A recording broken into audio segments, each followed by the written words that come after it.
Olá, amigos! Hoje eu volto com a segunda aula de revisão para o 30º exame da OAB unificado da FGV. Para tratar com vocês hoje dos crimes contra a vida. Então, qual que seria a objetividade jurídica específica dos crimes contra a vida? É a vida tanto endouterina ou intrauterina, que é tutelado pelo crime de aborto, como a vida extrauterina, que é tutelada pelos crimes de homicídio, instigação, induzimento ou auxílio ao suicídio e o crime de infanticídio. Ok? Passamos então à análise do crime de homicídio. O homicídio doloso simples está previsto no artigo 121 caput do Código Penal, que vai dizer matar alguém, pena reclusão de 6 a 20 anos. Pela pena, podemos perceber que é um crime de grande ou maior potencial ofensivo. Ok? A objetividade jurídica, como eu já falei, é a vida extrauterina. Mas o que importa que vocês saibam nesse crime é o tipo objetivo, ou seja, qual que é a conduta punida no crime de homicídio. Então, é matar alguém, ou seja, tirar a vida extrauterina de alguém. Este é um crime de execução livre, ou seja, ele pode ser praticado tanto por ação como por omissão. E isso aqui, pessoal, essa parte da omissão é muito cobrada. Quando que alguém pode ser responsabilizado por um homicídio por omissão? É naquelas hipóteses do artigo 13, parágrafo 2º, que vai dizer: a omissão é penalmente relevante quando o agente devia e podia agir para evitar o resultado. O dever de agir incumbe a quem? Então, quem pode responder por homicídio por omissão? Quem tenha por lei obrigação de cuidado, proteção ou vigilância. B. De outra forma, assumiu a responsabilidade de impedir o resultado. E C. Com o seu comportamento anterior, criou o risco da ocorrência do resultado. Então, nas hipóteses de a pessoa ser garantidora, ela pode responder pelo homicídio por omissão. Mas cuidado, vai depender se a sua omissão for dolosa ou culposa, é que ele vai responder tanto por homicídio doloso como por homicídio culposo. Esse crime também pode ser praticado por meios diretos, por exemplo, manuseando diretamente uma arma de fogo, disparando uma faca, como também por meios indiretos, como por exemplo, ordenar o ataque de um cão feroz. Ok? O tipo subjetivo. Esse crime de homicídio ele é punido tanto a título de dolo, direto ou eventual, e também admite a forma culposa. Só para lembrar, pessoal, que o dolo de matar, ele também é conhecido como animus necandi. Então, cuidado se a questão fizer menção ao animus necandi, está querendo dizer que o agente agiu com o dolo de matar. Então, a consumação do crime de homicídio, ela ocorre com a morte encefálica da pessoa, e é possível a tentativa. Em relação ao homicídio simples, é importante lembrar que, em regra, ele não é considerado crime hediondo, salvo quando praticado em atividade típica de grupo de extermínio, ainda que praticado por um só agente. Então, em regra, o homicídio simples não será considerado hediondo, salvo quando praticado em atividade típica de grupo de extermínio, ainda que por um só agente. Ok? Passamos agora, então, para a análise do homicídio privilegiado, que está previsto no artigo 121, parágrafo 1º, que vai dizer: se o agente comete o crime impelido por motivo de relevante valor social ou moral, ou sob o domínio de violenta emoção, logo em seguida à injusta provocação da vítima, o juiz pode reduzir a pena de 1/6 a 1/3.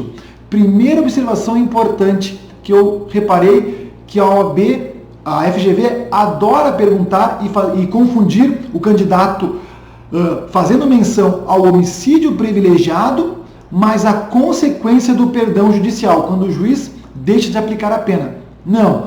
No caso do homicídio privilegiado, o juiz pode reduzir a pena de 1/6 a 1/3. Então, quando que ocorre o homicídio privilegiado? Então, vamos por partes. Então, matar alguém impelido por um motivo de relevante valor social. Então, o relevante valor social é aquele que diz respeito a toda a coletividade. Então, por exemplo, matar um traidor da pátria, matar um perigoso criminoso, por exemplo, um estuprador em série, matar um terrorista.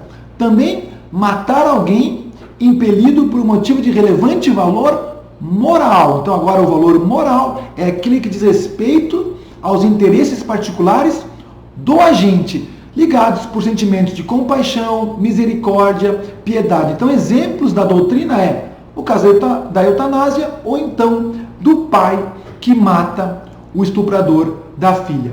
E, por fim, matar alguém sob o domínio de violenta emoção, logo em seguida a injusta provocação da vítima. Então, essa terceira hipótese tem 3 requisitos. Primeiro, domínio de violenta emoção. Cuidado, pessoal, porque o agente deve estar dominado pela violenta emoção. Por quê? Se for uma mera influência, vai caracterizar a atenuante do artigo 65, inciso 3, a linha C do Código Penal, que vai dizer: são circunstâncias que sempre atenuam a pena ter o agente cometido o crime sob influência da violenta emoção provocada por ato injusto da vítima. Então, tem que ser domínio da violenta emoção.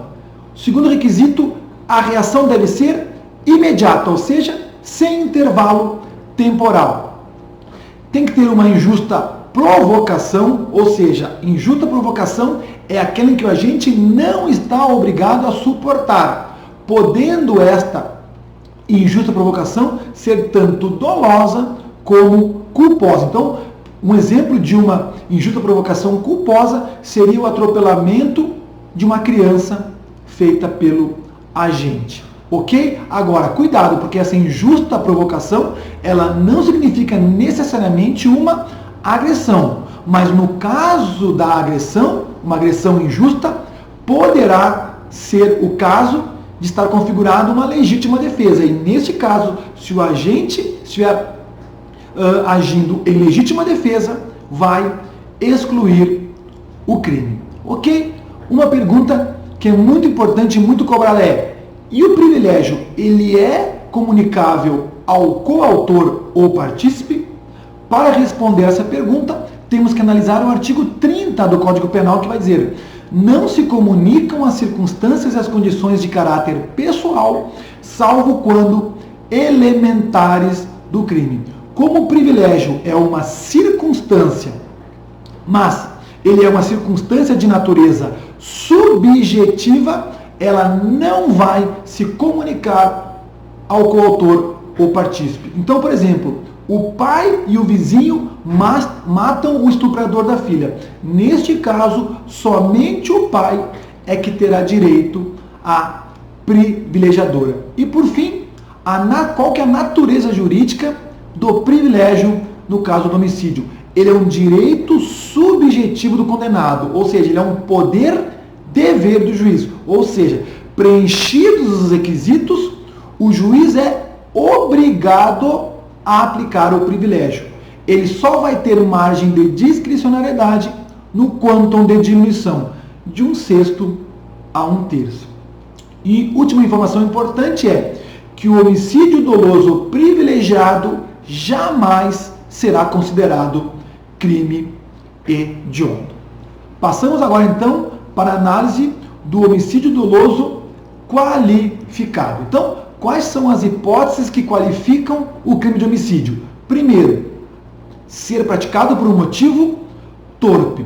O motivo torpe, pessoal, é aquele motivo reprovável, ignóbil, repugnante. É aquele que causa uma excessiva repulsa à sociedade. Então, exemplos: cobiça, ambição, inveja. Eu sempre gosto de dar o exemplo do caso da Susana von Richthofen, que matou os pais para ficar com a sua herança.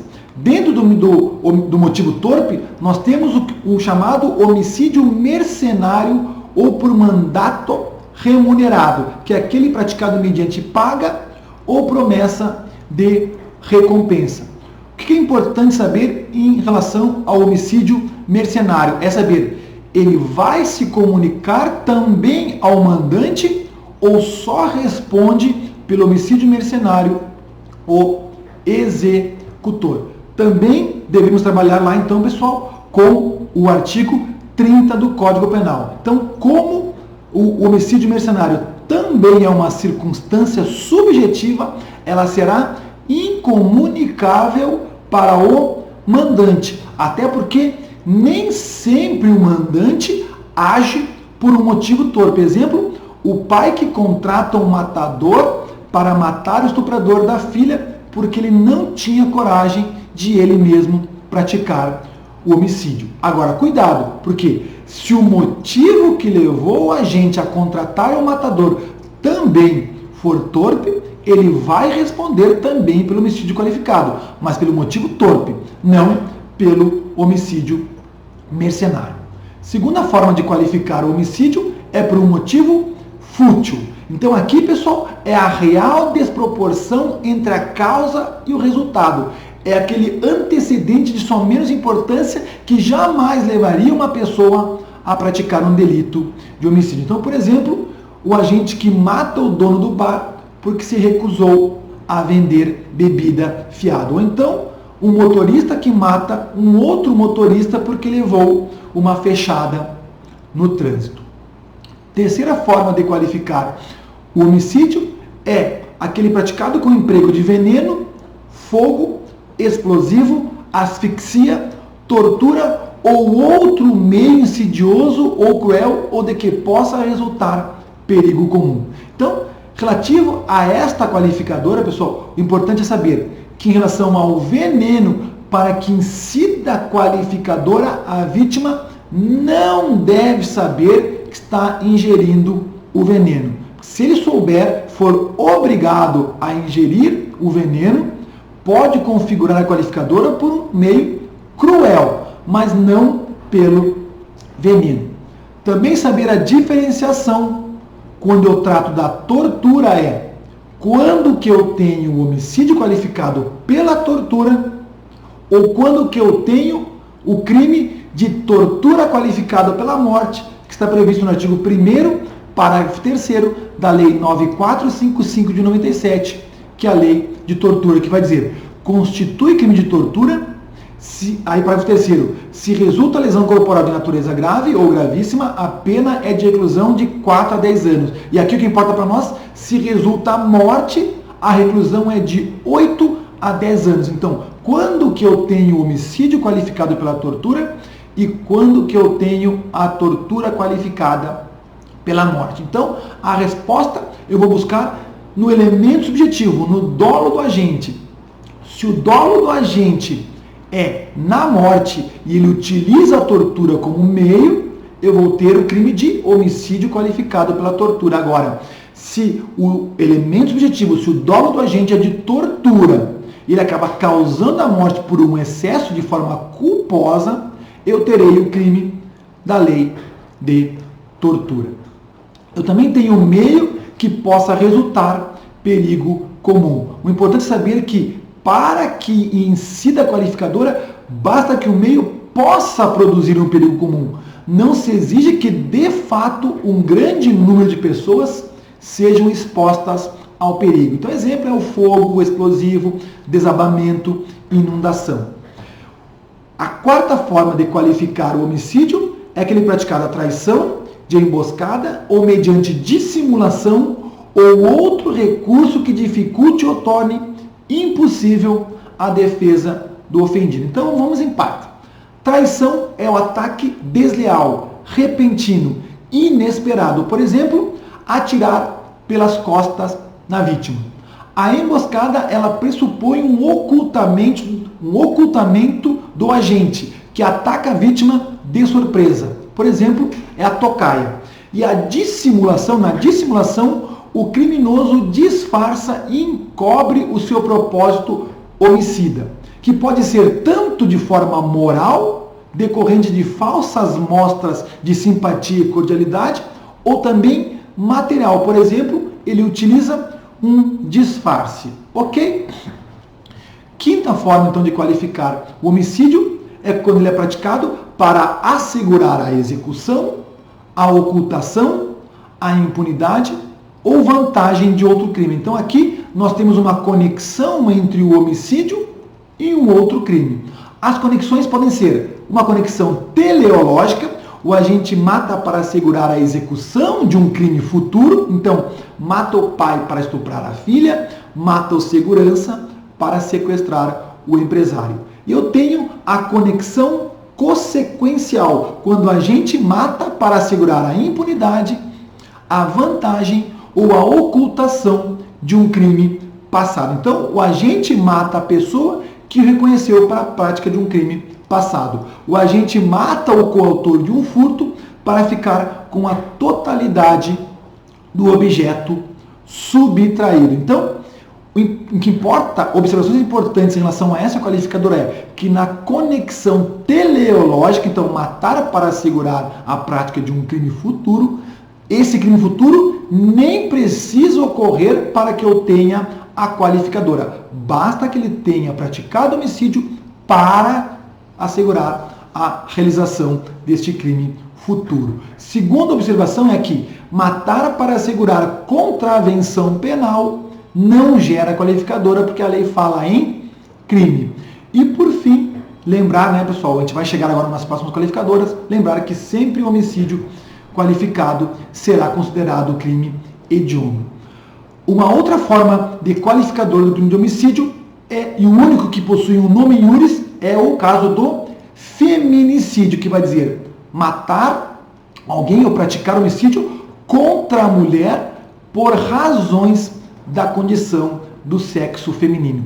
O que importa saber em relação à qualificadora do feminicídio? Que para que incida a qualificadora, eu tenho que ter uma situação de violência praticada contra a mulher em um contexto caracterizado por uma relação de poder e submissão em relação a um homem ou mulher contra a mulher em uma situação de vulnerabilidade. Então, não é qualquer homicídio praticado contra a mulher que será feminicídio. Somente quando o feminicídio ou a morte for praticada em uma relação de violência baseada no gênero. E é somente neste caso é que nós teremos a qualificadora do feminicídio. Então, o parágrafo 2º A vai dizer que considera-se que há razões da condição do sexo feminino quando o crime envolve 1. Violência doméstica e familiar contra a mulher e 2. Menosprezo ou discriminação à condição de mulher. Lembrar, pessoal, que em relação ao sujeito ativo no crime de feminicídio, ele é crime comum.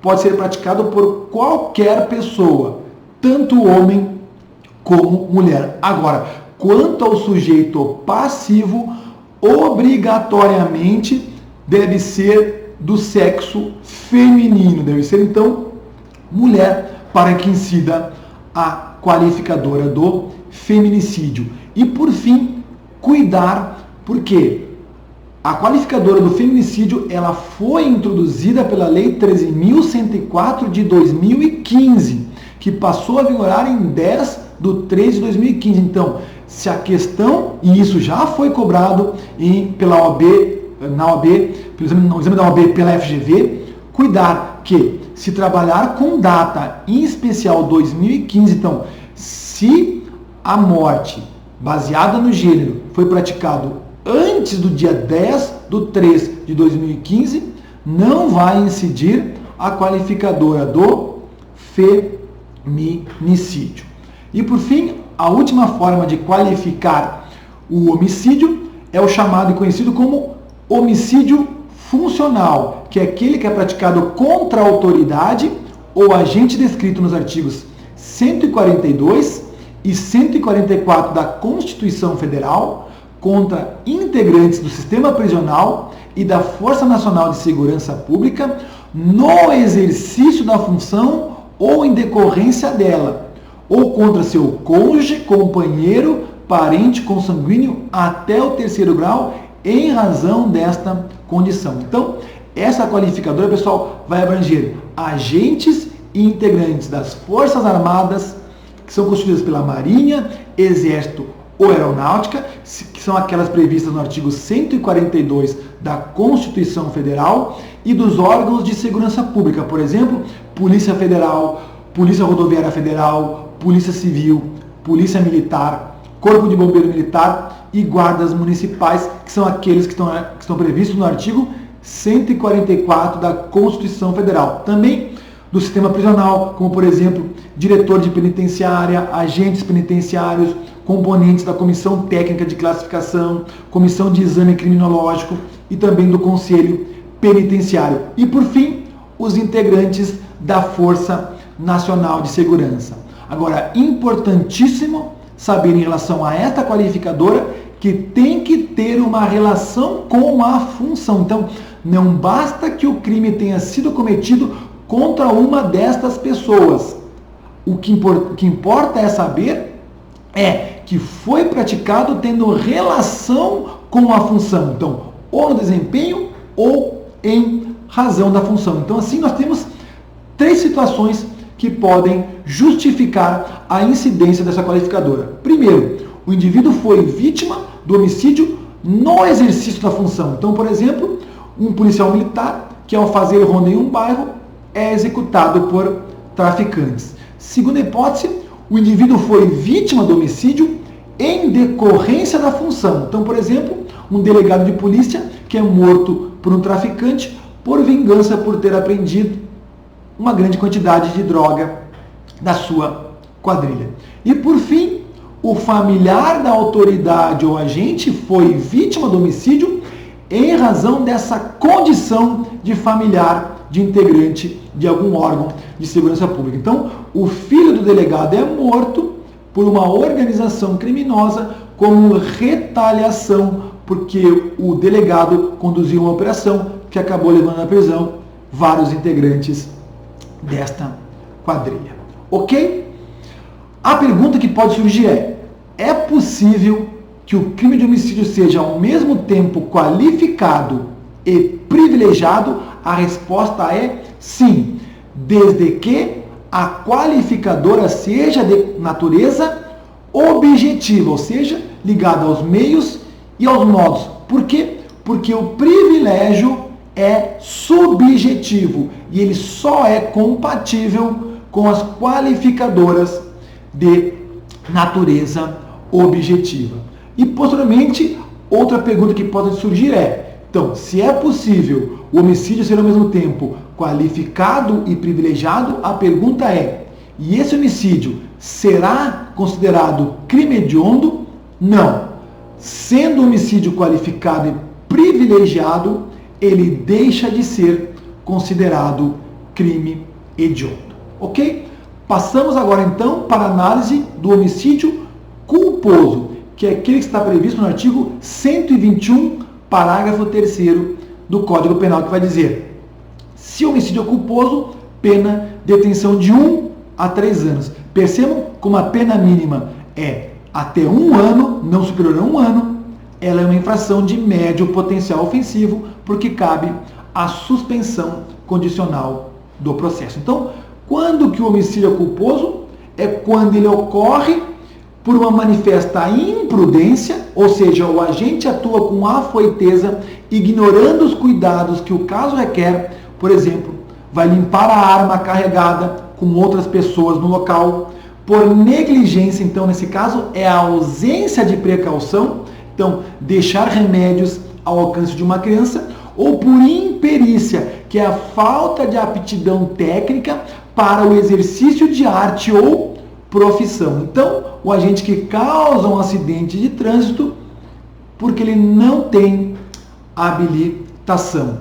E quando, então, ele pratica um homicídio por imprudência, negligência ou imperícia, deixando de empregar a atenção à diligência de que era capaz, provocando, então, com sua conduta, o resultado morte, que era previsto ou previsível, mas jamais querido ou aceito, porque aí eu teria o dolo direto ou o dolo eventual. Em relação ao homicídio culposo, é importante lembrar do princípio da especialidade. Por quê? Se o agente pratica o crime de homicídio culposo na direção de veículo automotor, não vai incidir o artigo 121, parágrafo 3º do Código Penal, mas o artigo 302 do Código de Trânsito Brasileiro, que vai dizer: praticar homicídio culposo na direção de veículo automotor, pena detenção de 2 a 4 anos e suspensão ou proibição de se obter a permissão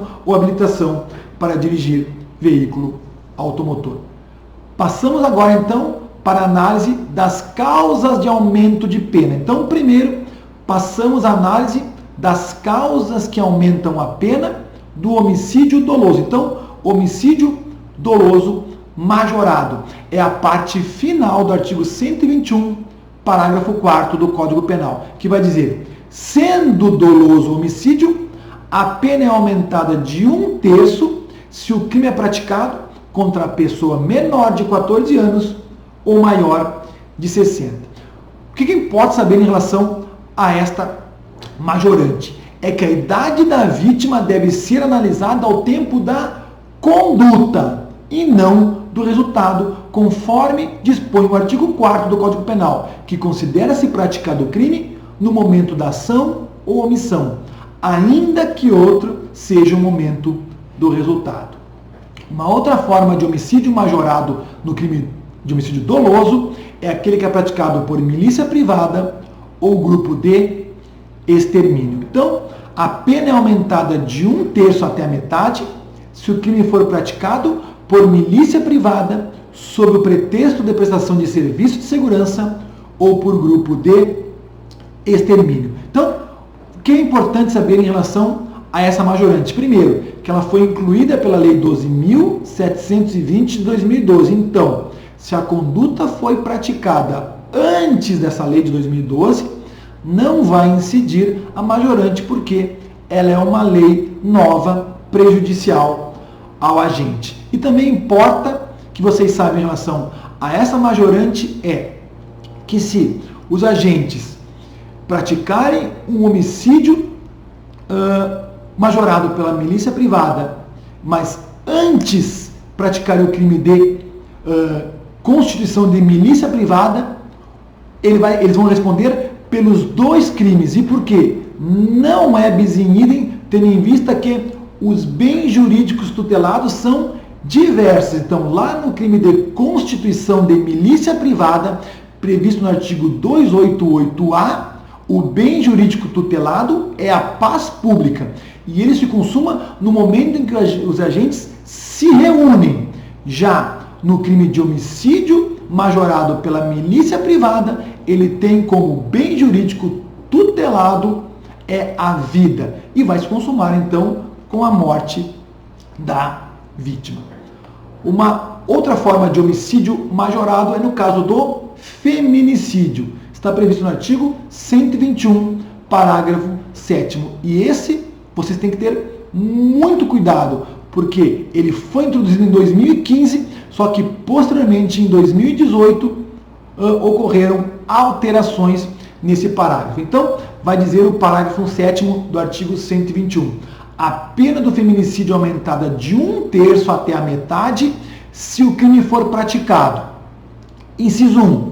Durante a gestação ou nos 3 meses posteriores ao parto. Então, essa majorante, ela foi introduzida pela Lei 13.104 de 2015. Então, cuidado com essa data, que pode ocorrer de a questão trabalhar com algum fato que foi praticado antes de 2015.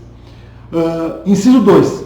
Também o feminicídio será majorado se for praticado contra a pessoa menor de 14 anos, maior de 60 anos, com deficiência ou portadora de doenças degenerativas que acarretem condição limitante ou de vulnerabilidade física ou mental. Então, esse é um inciso que vocês devem ter muito cuidado, porque o inciso 2, originalmente, ele foi introduzido pela Lei 13.104 de 2015, só que ele ia somente até a pessoa com deficiência. Então, a redação original de 2015, ela falava que o feminicídio seria majorado quando fosse praticado contra a pessoa menor de 14 anos, maior de 60 ou com deficiência. E a partir da Lei 13.771 de 2018 é que foi introduzida a parte final, ou contra a pessoa portadora de doenças degenerativas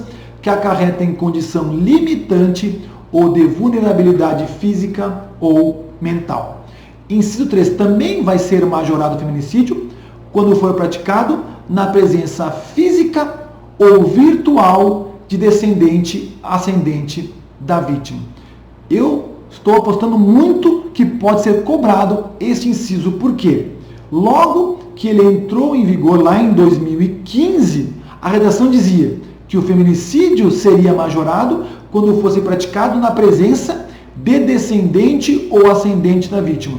E a doutrina passou a discutir se caberia a majorante na presença virtual. Então, em 2018, o legislador, para acabar com a discussão, acabou inserindo, então, agora, tanto a presença física como a presença virtual de descendente ou ascendente, para que eu tenha o feminicídio majorado. E, por fim, inciso 4, o feminicídio também será majorado quando ele for praticado em descumprimento das medidas protetivas de urgência previstas nos incisos 1, 2 e 3 do caput do artigo 22 da Lei 11.340 de 2006, que é a Lei Maria da Penha. Importante, então, destacar que, caso o agente responda pelo feminicídio majorado pelo descumprimento das medidas protetivas de urgência, não vai incidir no crime de descumprimento de medidas protetivas de urgência,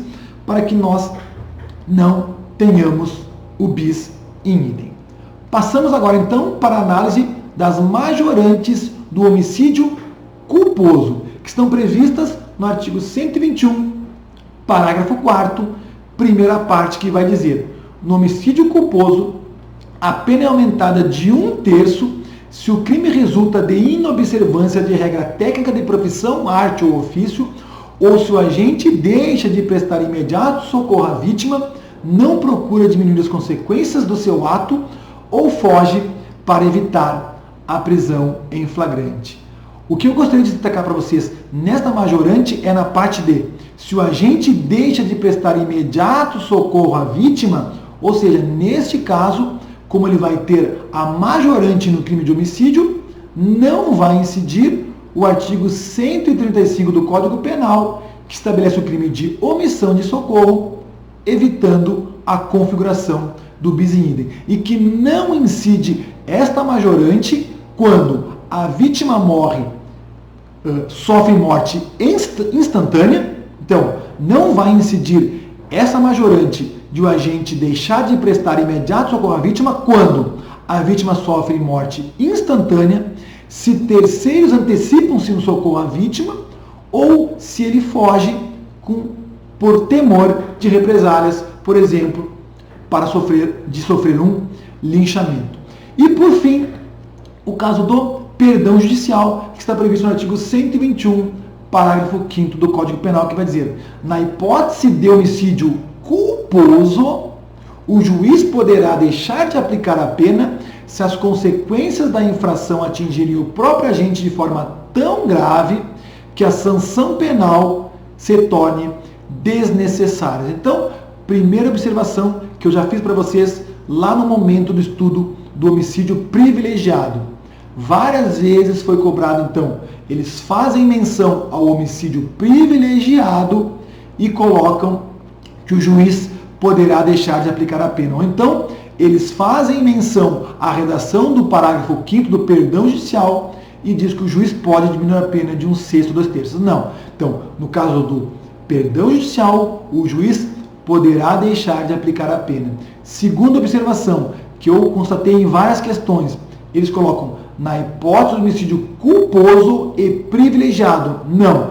O caso do perdão judicial é somente para o homicídio culposo. Em relação ao perdão judicial, é importante que vocês saibam que a natureza jurídica da sentença que concede o perdão judicial é de sentença declaratória de extinção da punibilidade. Ela não é condenatória. Logo, ela não interrompe a prescrição e não serve como título executivo judicial. É a redação da súmula 18 do STJ, que vai dizer: a sentença concessiva do perdão judicial é declaratória de extinção da punibilidade, não subsistindo qualquer efeito condenatório. E para terminar, só lembrar para vocês que, apesar de artigo 300 do Código de Trânsito Brasileiro, que fazia a previsão do perdão judicial no caso dos crimes de trânsito, então ele foi vetado, mas para os casos de homicídio culposo do CTB, eu aplico normalmente o perdão judicial previsto no Código Penal. Espero que você tenha gostado desse vídeo. Se você gostou, inscreva-se no nosso canal do YouTube, ative as notificações para que você possa receber as informações dos próximos vídeos que serão publicados. Bons estudos e um grande abraço.